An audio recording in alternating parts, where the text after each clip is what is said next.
Well, hello. What's poppin'? Bubbles. That's what's poppin'. Welcome to Madam Whip Ass Reads. We are headed towards chapter 8 of the book There'll Never Be by Thomas Debarge. The title is, of this particular chapter anyway, The Religious Letdown. Well, let's explore what this is about. I didn't know which words in the Bible were written specifically for me in my situation. Though attending church was a huge portion of my life when younger, actually sitting down reading the Bible and understanding what God expected and promised wasn't stressed to me as an important factor. Building upon that physical structure called church, instead of an inner foundation of truth, was an unstable, temporary foundation that was bound to crumble. I was a Debarge, which meant my wounds were deep. I was going to need something more than a man standing at a pulpit to set me free. The rules and regulations would be loudly proclaimed over the years, but I needed the message of truth that would change my life forever. I especially needed an understanding of God's love in my life when it came to Bobby. I was excited to be baptized at the age of 9 in the basement of a small church that Mama attended in Detroit. I remember going down into the water and coming up expecting a totally new life. That was what the preacher had said anyway. I was young, but believed in what I was doing. I wanted God to be a part of me, not just some invisible character up in the sky. I thought that I was saved from sin simply by the water itself, with no further action needed of my own will.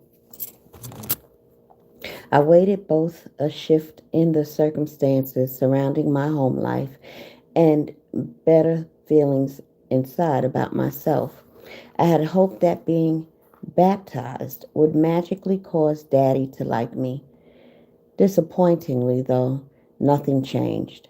As a matter of fact, things became progressively worse. I was just a boy who couldn't possibly understand that baptism was only an outer sign of an inner commitment. No one explained to me my responsibility for my soul growth or what it meant to be enlightened spiritually. I guess I don't deserve a better life because I'm so bad, I thought when things didn't change. I simply wasn't aware of my part of the bargain, that I had to put forth effort to forgive and to love and to change the bad things that were in my power to change. I thought attending church covered it all. After my supposed passing from a natural to spiritual state, I pretended to experience something supernatural at church services. I acted like the saints. If they clapped, I clapped also. I leaped and danced the holy dances along with the congregation.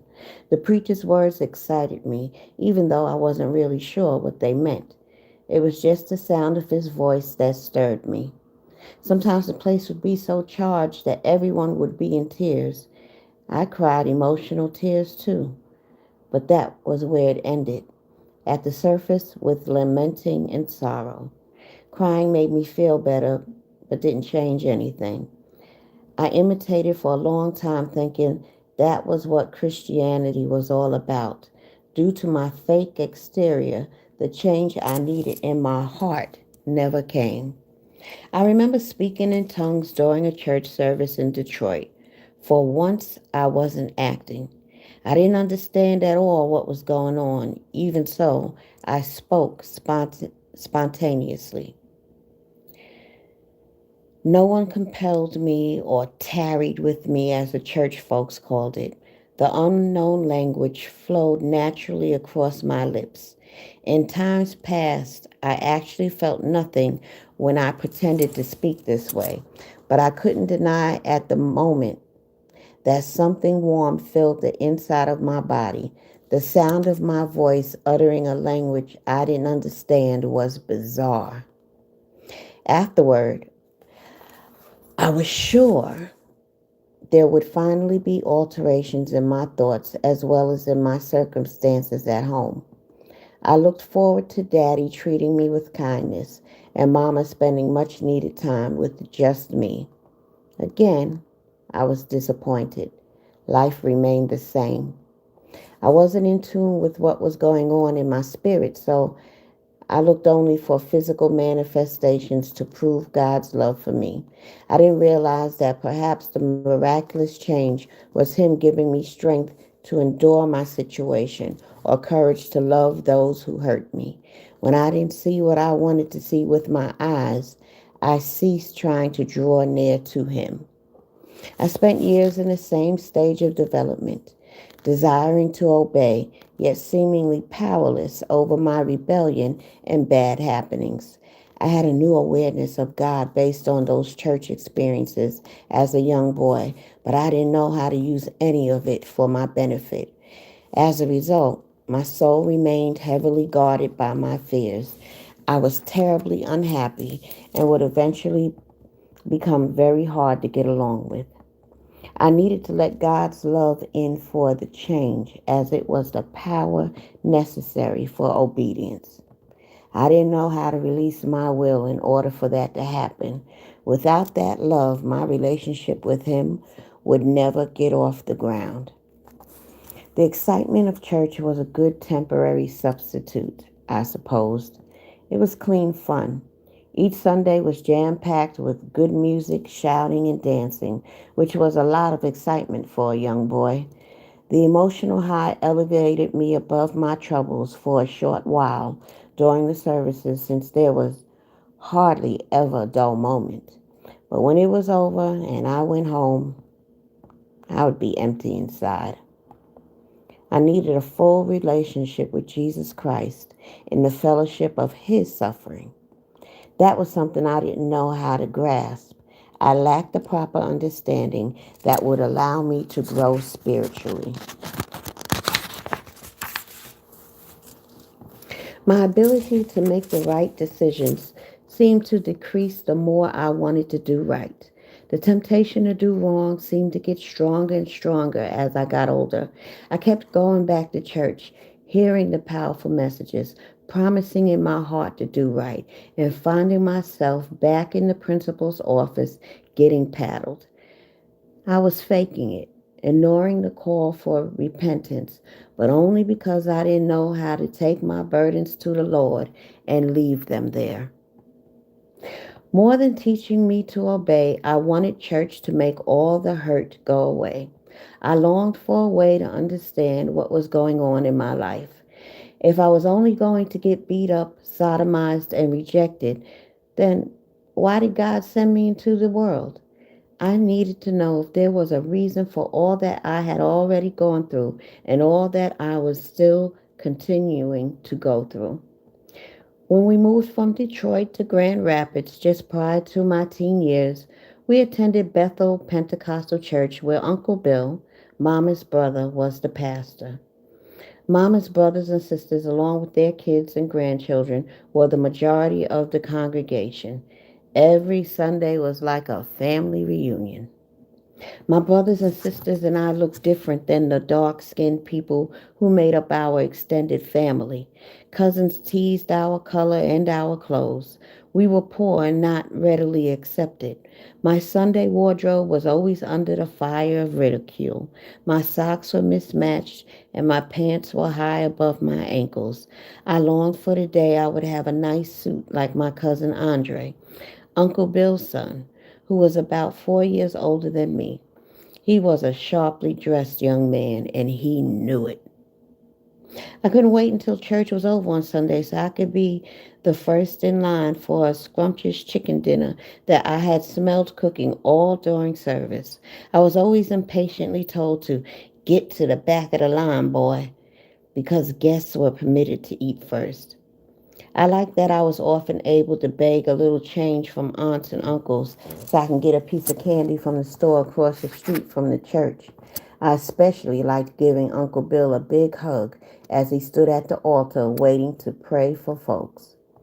Bethel was an animated atmosphere where it was possible to see anything as it pertained to the Pentecostal nature.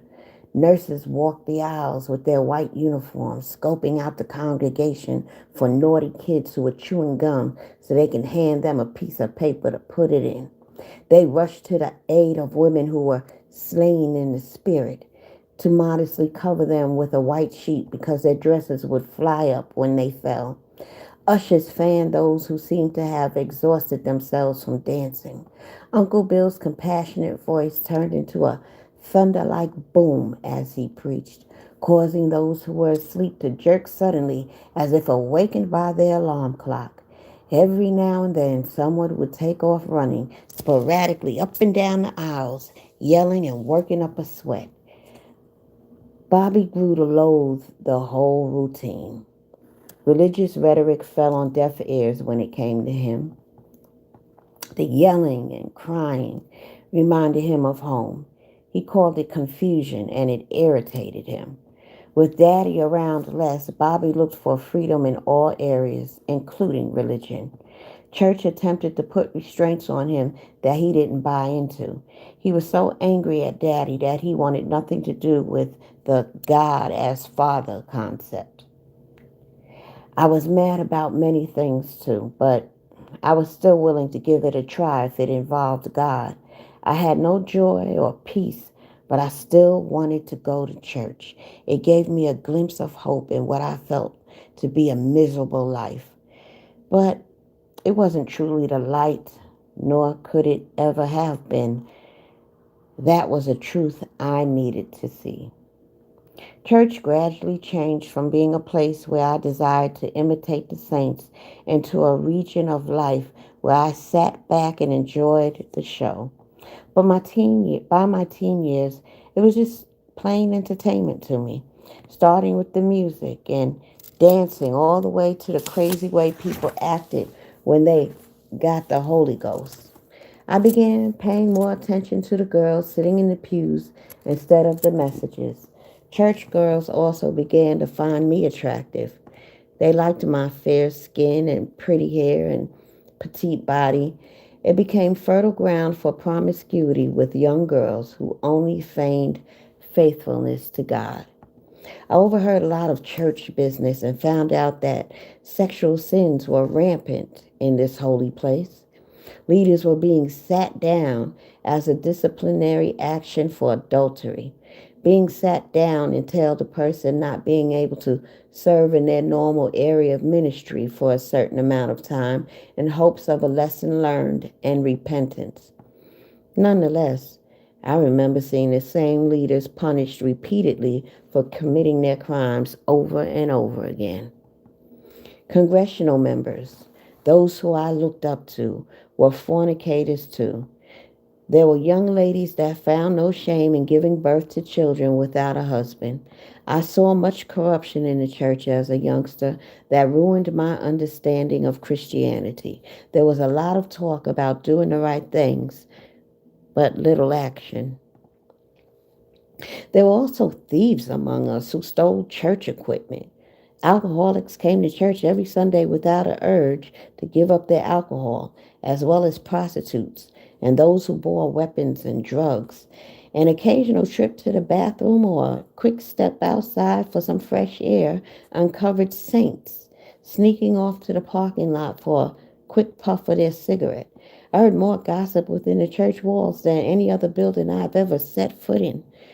People who were supposed to love one another talked about each other and put each other's business out for all to snicker over. The pride, hatred, and fault finding. Everything I was accustomed to at home was present in the church. The respect for God's house that Mama had taught me was mingled with so much wrong that I lost sight of what I went there for in the first place. Church didn't seem to make anyone the least bit uncomfortable with their sins. as it should have. I was surrounded by adults who had been in church all their lives, yet still struggled with the basic elements of salvation. If God hadn't made a transformation in their hearts after so many years, I had little hope He would change mine. I began to think there really wasn't a change available to me. Bobby's abhorrent actions against me haunted my sexuality.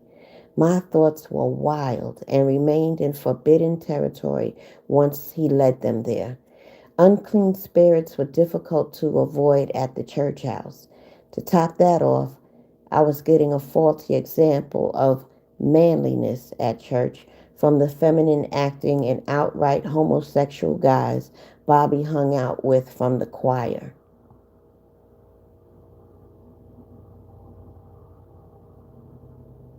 Wow. I was shocked one Sunday when I found myself actually tempted by advances made towards me by one of his church buddies right there in the church building. There seemed to be no safe place for me. I questioned my manhood, regretting every instance of molestation by Bobby. I didn't want to be like him or his friends. Satan told me that I was gay, and that was the way I heard it in my mind. Gay, not homosexual. There was no gay in the Bible. It was called homosexuality. I believe Satan tried to distinguish the truth of the word to somehow make me feel it wasn't the abomination God said it was. Regardless, I refused to classify myself as either. I expected church to extinguish that blazing forest fire in my soul that Bobby had set, but it didn't. It fanned the flame to make it spread even further. I acted like a normal teenager on the exterior, but on the inside, my spirit was falling apart. I had no idea who I was created to be. I gathered that the religious system I grew up in wasn't the answer for me. Judging by the phony lives of those around me, it wasn't the answer for anyone. There were too many distractions in one place for me to try and focus on the God who supposedly dwelled there. There was just too many family stuff and other activity going on in that building. Man's religious system turned out to be a series of hurdles that tripped me up later in life as I attempted to finish the race of faith I started as a little boy.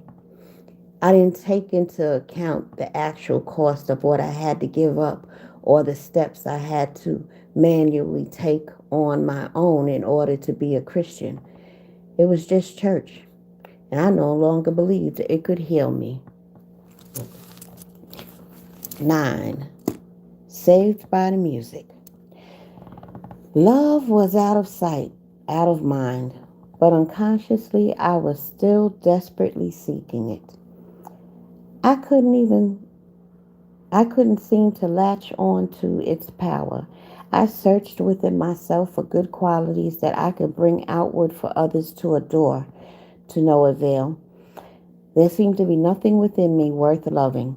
I thought perhaps I'd discovered an outlet for love when I had my first sexual relationship with a girl at age 15. She was a tomboy and made me fight her like a boy before she'd give in to me. She told me that if I wanted her, I'd have to beat her down first. I hit her lightly, which she didn't buy. She wanted me to fight her for real. I hit her as hard as I could while keeping in mind she was a girl. Finally, she agreed to do it with me, which was the popular term at the time.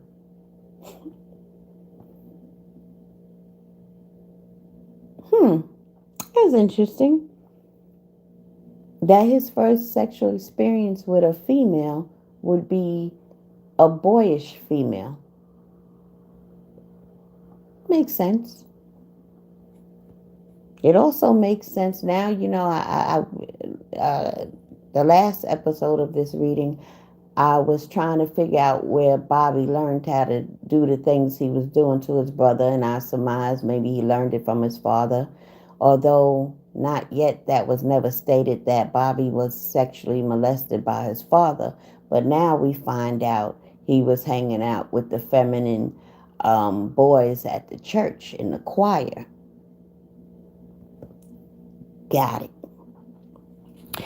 So, what was the worst looking girl in the Oh, not so. She was the worst looking girl in the neighborhood, but that didn't matter to me.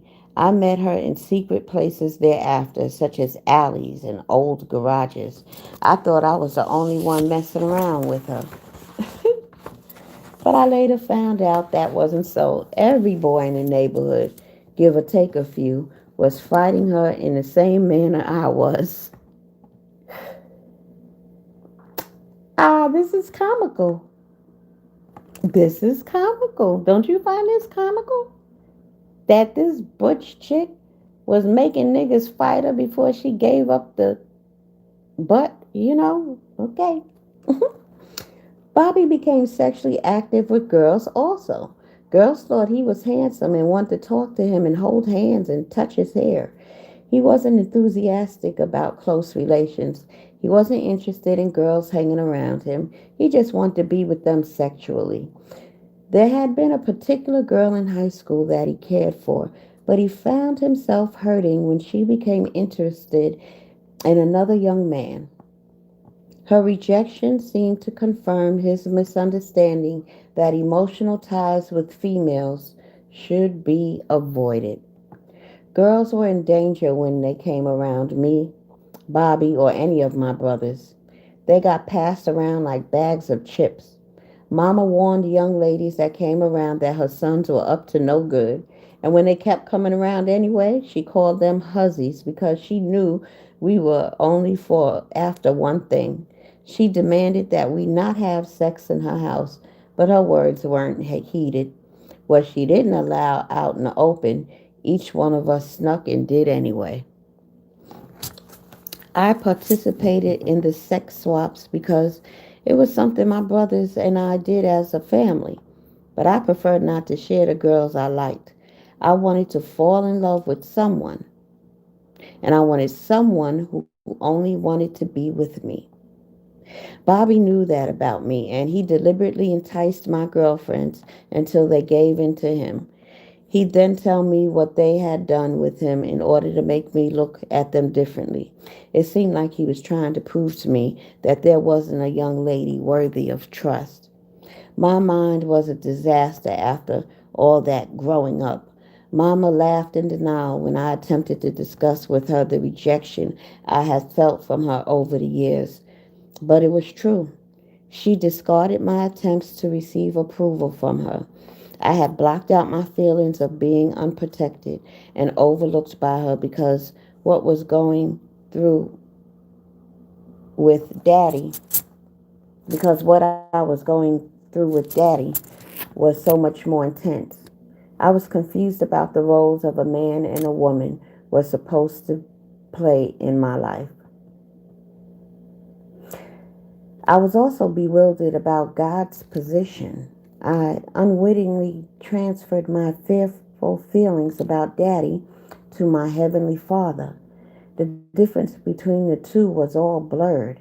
The violence was instilled in my mind, so I knew nothing of a loving Father. I viewed Him as a cruel, do this, do that, or I'll still beat you, Heavenly Father, requiring me to undergo that which wasn't humanly possible to endure. The bitterness I felt towards Daddy for hurting the family was finding its home in my heart. I didn't know how to forgive him, or Mama, or Bobby, or Bunny, or myself. The list went on and on for what they'd done, though I thought in my mind I had forgiven. I would learn later in life that I had to forgive for real, not just think I had forgiven, before I could experience any success in my adult life. I need to read that again. I would later I would learn later in life that I had to forgive for real, not just think I had forgiven, before I could experience any success in my adult life. That was going to be a difficult task to achieve.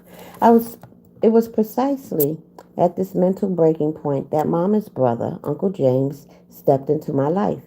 He became a great source of encouragement during that time of heavy grief. He was the minister of music at Bethel, and though he was one of the aforementioned leaders who fell time after time, I admired him without measure. His faults were often laid bare for the whole congregation to see, but I overlooked that. He gave me hope as he redirected my focus to my own musical abilities. Encouragement was a powerful tool, and Uncle James knew how to use in order to move me beyond the A and B selection, two songs, by the Debarge children of younger years, to knowing I was a capable musician in my own right. I couldn't have made it into my adult years without him. I never opened up to him, though, about my fears or hurts or what Bobby had done to me. Uncle James and I didn't focus on the negative, only the positive. He showed me the importance of music. Despite all of the horror Bobby was inflicting on me, I still wanted to be a part of whatever my big brother was doing when it came to music. He played organ and piano for Uncle James's choir. Andre played drums. Bobby could keep a decent beat on the drums too, but his forte was the organ. Bobby was excellent on any type of keyboard. I loved to hear him play. The manner in which he arranged his chords stirred my emotions as well as those who listened to the audience in the audience each Sunday. His left hand was rhythmic like that of a bass player. He knew just what to play. I played trumpet somewhat, but I was not nearly good enough to participate in Uncle James' entourage. Bobby had casually mentioned to Daddy that he wanted to play bass guitar. Daddy, who had lightened up somewhat on Bobby, bought him a used Kalamazoo bass. Even though he'd gotten what he wanted, Bobby showed no interest in the instrument. He kept it in his closet, not taking the time to learn how to play it. I, on the other hand, was intrigued with the instrument. I would sneak it out of Bobby's closet and practice diligently. Bobby caught me playing it a few times and yelled at me to keep my hands off his things. He would toss it back in the closet each time like it was an old pair of shoes. It would make a twang sound when it landed in the closet with a thud. And when he was off doing other things, I would just take it out again, and I played it every chance I got. I've been practicing on my own for about a month when I decided to try out my new skills at church. I hadn't practiced with the band, but Uncle James let me hook up to the amplifier anyway. Bobby and Andre gave me looks of disgust as I fumbled to find the right notes to the songs. They laughed and told me to just stop trying to play. I didn't give up though. I kept feeling around clumsily until the end of each song, determined to become a good musician. Uncle James kept encouraging me. I brought Bobby's bass to church and weekly services. Bobby and Andre would snatch my cord out of the amp in the middle of songs because I didn't yet have their finesse. I'd be playing along thinking I sounded pretty good only to realize they unplugged me. That was why the song sounded so good. I couldn't hear me and neither could anyone else. They snickered and kept on playing. I would keep playing too, not bothering to plug back in. They teased me about not having any talent. I was discouraged from playing publicly, but continued to practice alone at home. Going a step further, I asked God to anoint my hands for the bass. Though the church scene seemed unreal to me, something within me compelled me to truly want to play for God. I was sincere when I made my request. God, anoint my hands to play the bass. Not too many Sundays after my prayer, I plugged into the amp for Sunday morning service, eager to play.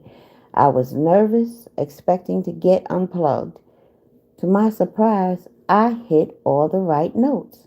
I was even able to add a few extra passing thumps that gave a bit of a flair to the choir selections. I played like never before. Uncle James noticed. He was excited to have a good bass player for his choir. Andre gave me some positive feedback, and Bobby was impressed. The anointing I prayed for had been applied to my hands, setting me apart at age 15 as the bass player I had desired to be. No one unplugged me anymore after that. Once Bobby was convinced I could play, he sought to tear me down. He was such a hard taskmaster. I should have called him Pharaoh. It was obvious I had talent, but he refused to let me feel good about myself. I would play along with the song. He would make the bass part harder. When I played what he asked me to, he made the bass line more intricate for an opportunity to criticize me.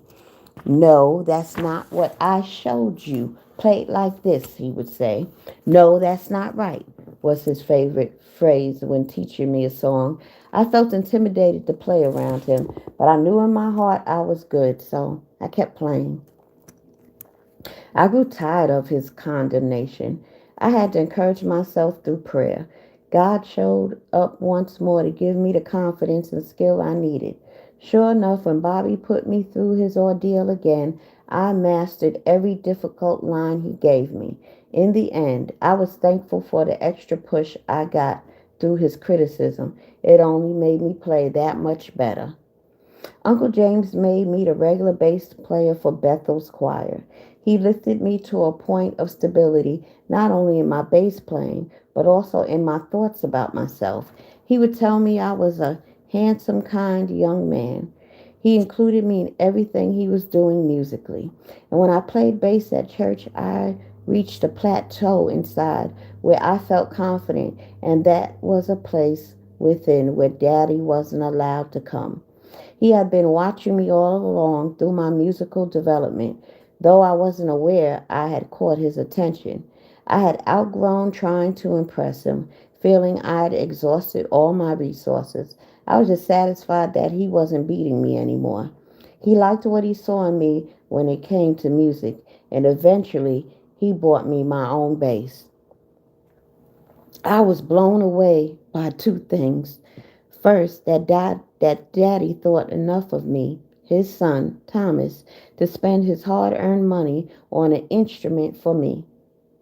It meant a lot to me. Secondly, it was a Fender precision bass, which was the best bass around at the time. To have a precision meant I was a professional musician. That bass was the most important thing Daddy had ever given me. Needless to say, I played it all the time at home. I wrapped it in a blanket and a sheet of plastic because I didn't have a case for it, and took it with me everywhere I went to proudly show the world I was a bassist and to prove to everyone my daddy really did care for me. Whenever I spoke of the bass, I was sure to say, my daddy bought it for me. Mattie Moss Clark of the Clark Sisters were well-known gospel recording artists at that time. They were from Detroit and frequented Bethel. They were impressed when they heard me play bass at the yearly national convention of which Uncle James was the choir director. It was a big event that thousands of people attended from churches of various denominations all over the United States. Mattie Moss requested I assist her and her sisters on an album they were recording. Uncle James worked it out for me so that I was able to do it. The recording took place on a Friday in Detroit, about a month after the church convention. I played the Fender bass that Daddy had bought for me, of course.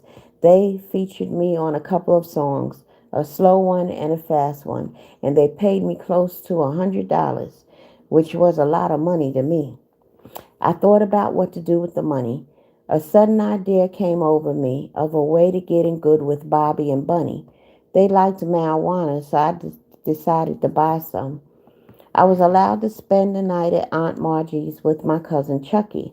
I told him about my plans to purchase some weed, and he took me to the spot to buy a bag of Colombian Red, or Mad Dog as it was called back then. I saved it to take back to Grand Rapids. As I was on my way back to the Greyhound bus station for the ride back home, I stopped at the record store and bought two albums: Earth, Wind, and Fire's Last Days of Time and Stevie Wonder's Talking Book. When I got home, I found Bunny and Bobby hanging out with our cousins Joni, Aunt Ernestine's daughter, and Andre, and Bunny's close friend Rose Cook in Bobby's and my room. I showed them my two new albums and my weed.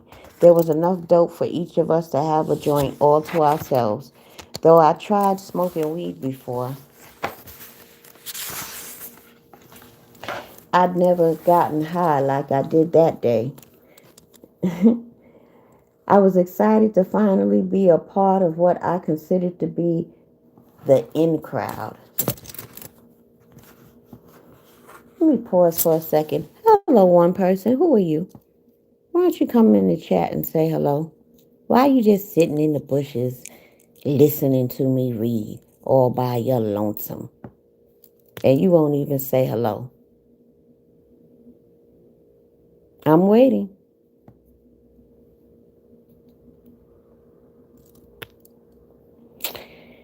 Don't be shy. I won't bite. Okay, well, just stay in the bushes and listen.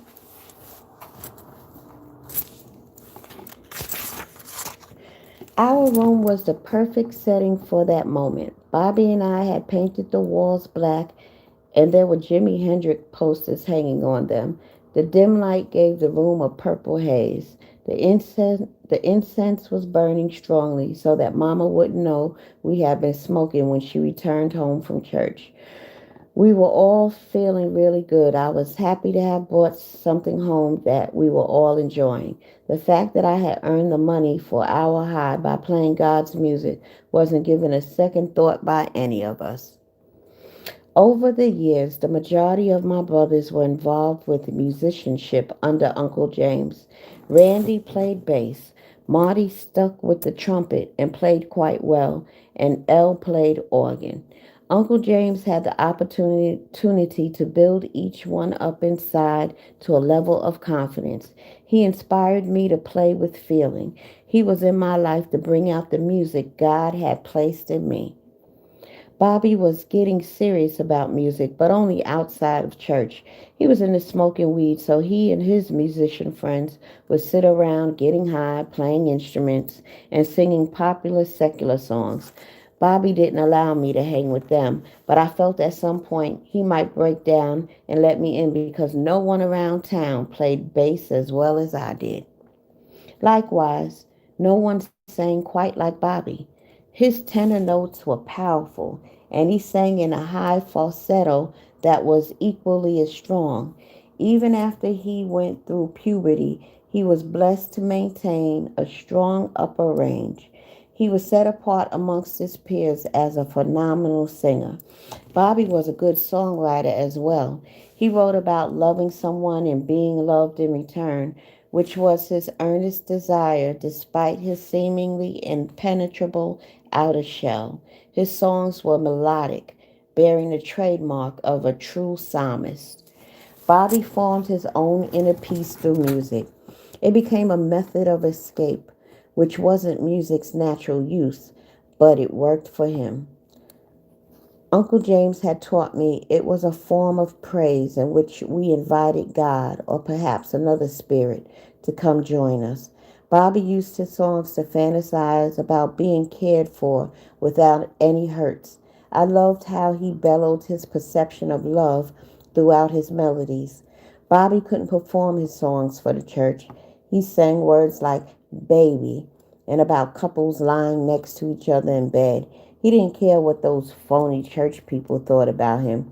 He had to venture outside the walls of what was to be a sanctuary in order to express fully what he was feeling. The music along with the altered mindset of drugs, gave him a good feeling, and that was what he wanted to achieve. He wasn't aware of the power he was tapping into. He just wanted to play and sing, and that was what he did. Church folks warned him that the world's music was an open door to hell. They insisted he was on his way to that fiery place of tests and trials if he didn't give up secular songs. Bobby frowned upon what church folks thought about him, or anyone else for that matter. He chose the path of rebellion, or the devil's music, as they called it, because he had no respect for the hypocrites who told him not to. He was determined to rule his own life. Since the gift of music was displayed through him, he reasoned that it belonged to him and that he therefore had the freedom to choose his own form of worship. No one was going to tell him any differently. It wasn't too long before Bobby let me play bass and sing backup with him in his groups. Being raised in the church, I knew in the back of my mind that it wasn't the right decision for me. Drugs always seemed to be connected to the music I played outside of church. Whenever I did wrong, I could feel a little prick in my conscience trying to get me to make a different choice. I learned to minimize the tone of that small voice by ignoring it repeatedly. I, like Bobby, didn't know the depth of my choice when it came to music. I had no idea I was assisting in setting a perverse path of idolatry for the rest of my family to follow, or that I was rushing headlong into the caverns of death. Freedom was what I sought, but bondage was the unavoidable outcome. I was just relieved to finally be in Bobby's circle and excited about being good enough to play for money. Uncle Bill also forewarned me and Bobby about playing godless music. He firmly reproved us both when he found out we were getting high and having sex. He plainly called all of it as it was: sex, drugs, and rock and roll. It's sin, he told us. He talked with us often on the same topic, cautioning us that we were setting ourselves up for trouble.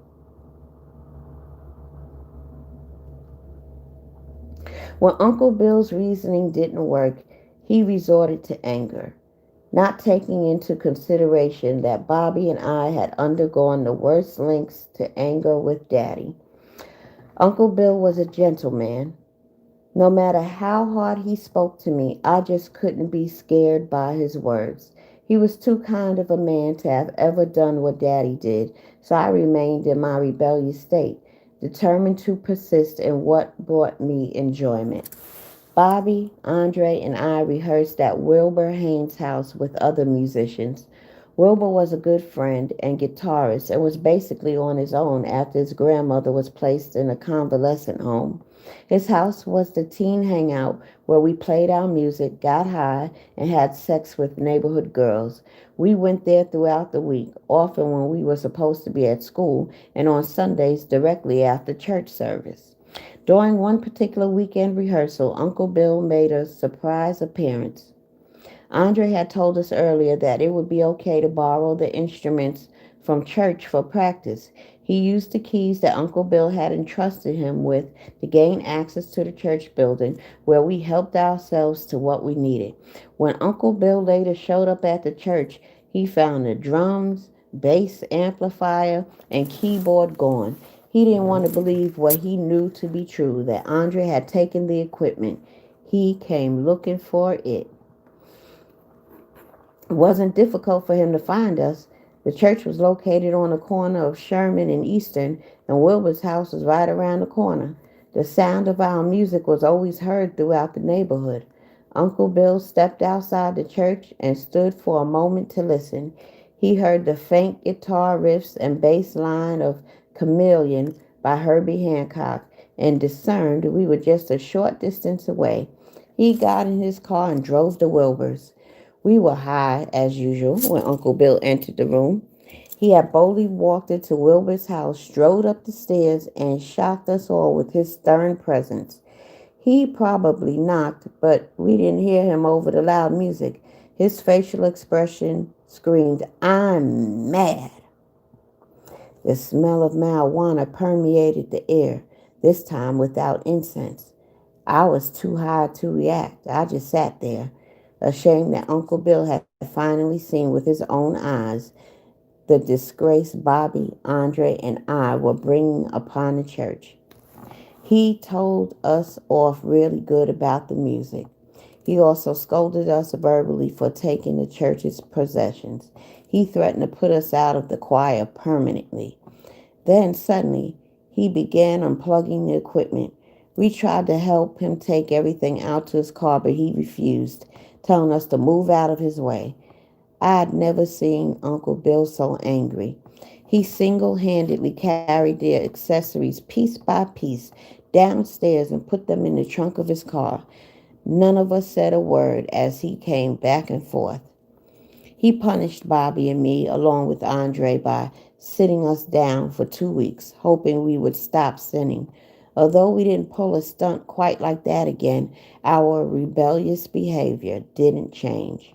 We continued playing our music and getting high. The honor and respect needed to place a boundary on my passions were missing in my heart. It got to the point where I went to church high and played bass for the choir in that altered state. Wow. I never understood how people can go to church high. Strong spirits of deception and pride told me it was okay because I showed up for service and gave of my talent every Sunday. Inside, though, things were all messed up.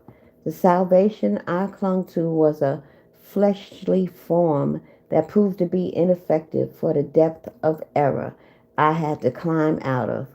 From the point of that very first high, I sought to remain in that mindset where I could feel no pain.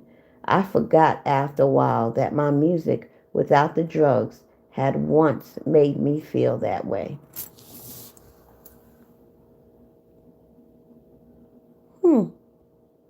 I want to read that again.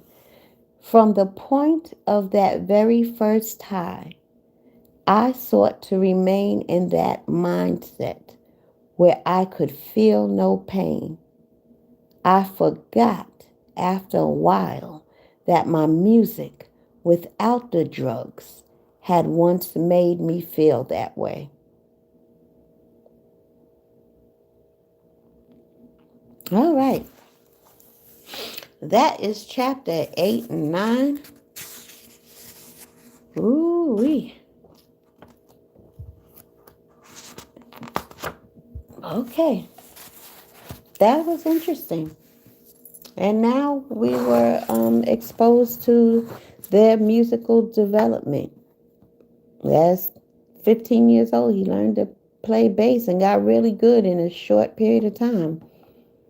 And then he would play in a band with his brother Bobby, hanging out with him and getting high. All right.